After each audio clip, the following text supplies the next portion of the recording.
వెల్లుల్లి టొమాటో రసం చేయాలంటే ముందుగా ఆవాలు జీలకర్ర వేసుకొని తర్వాత అప్పుడు ఎల్లుల్లిపాయలు బాగా దంచుకొని వేయాలమ్మా. వేసిన తర్వాత కొంచెం సేపు తర్వాత బాగా మగ్గిన తర్వాత ఒక టొమాటో ముక్కని కచ్చ చేసుకొని అందులో డ్రాప్ చేయాలి. ఆ తర్వాత ముందుగా ఒక చిన్న చింతపండు తీసుకొని హాట్ వాటర్లో పెట్టుకుంటే బాగా నానుతుంది. అర్థమైందికి చెప్పింది. అర్థం కాకపోతే నాకు మళ్ళీ అడగండి. ఓకేనా? వేసిన తర్వాత కచ్చని చెప్పాలి. లేకపోతే ఆ కిందన పోపులు మొత్తం మారి మసి అయిపోతాయి. అర్థమైంది కదా నీకు చెప్పింది? మళ్ళీ మళ్ళీ అడగండి మీకు అర్థం కాకపోతే. ఈ రసం కోసం ఇది చాలా బాగుంటుంది. ఒక్క ముద్ద తినేవాళ్ళు 2 ముద్దలు తింటారు. దీనికి అంత స్టోరీ ఉన్నది. ఇప్పుడు టమాటా మనం అయిన తర్వాత ఇలాగ అందరూ వేసుకోవాలి.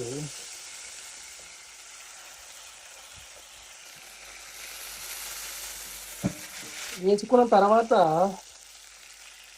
కచ్చా బిచ్చ కచ్చా బిచ్చ కచ్చా బిచ్చ అని తిరగేయాలి. చూసేవారు కదా, ఒక నిమిషం తేడా వస్తే ఎల్లిపాయ బాగా ఎగినాలి. ఇందులోనే ఎండుమిర్చి వేసుకోండి. ఎండుమిర్చి వేసుకుంటే ఆ టేస్ట్ వేరే లెవెల్లో ఉంటుంది.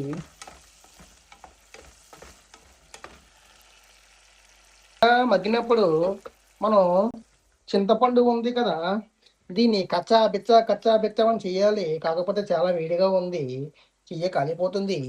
మినిట్స్ తర్వాత మళ్ళీ ఒకసారి ఇలా కచ్చా బిచ్చా అన్నాం అనుకో, బాగా ముక్కలు మగ్గాలి. మగ్గిన తర్వాత చింతపండు రసం వేయాలి. టమాటా చూసారు కదా బాగా స్మాష్ అయిపోయింది. అప్పుడు ఈ చింతపండు రసం తీసుకొచ్చి ఇందులోని కసామని పోసేయాలి. పోసిన తర్వాత ఒక 5-10 మినిట్స్కి ఇది బాగా దగ్గరగా అవుతుంది. చింతపండు బాగా దగ్గరికి మగ్గింది. ఇప్పుడు ఇందులోకి కావాల్సిన ఇంగ్రీడియంట్స్ మనకి salt, coriander powder and chilli powder and మిరియాల పౌడర్. అందులో మిరియాల పౌడర్ లేదు కాబట్టి దీన్ని స్మాష్ చేస్తాం. సో ఇది ఒక స్పూన్ వేసుకోండి, ఇది ఒక హాఫ్ స్పూన్ వేసుకోండి. సాల్ట్ మీకు నచ్చింది వేసుకోండి. జస్ట్ ఇవి ఇందాక డిప్ చేయండి. బాగా మగ్గింది కదా, ఈ వాటర్ని తీసుకొని ఇందులోకి మనకి ఇలా పోసుకోవాలి.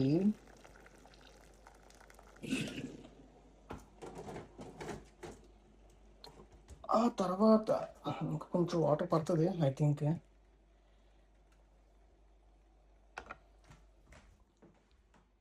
ఈ క్యాప్ తీసుకొని పెట్టుకోండి.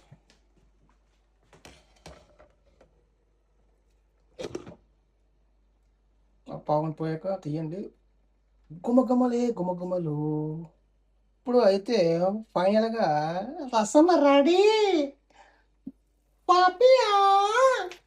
సో ఇప్పుడు మీ అందరూ స్టవ్ కచ్ ఆపేయడం, దీన్ని అలా వదిలేస్తే మీరు తిన్నప్పుడు చాలా అద్భుతంగా ఉంటుంది.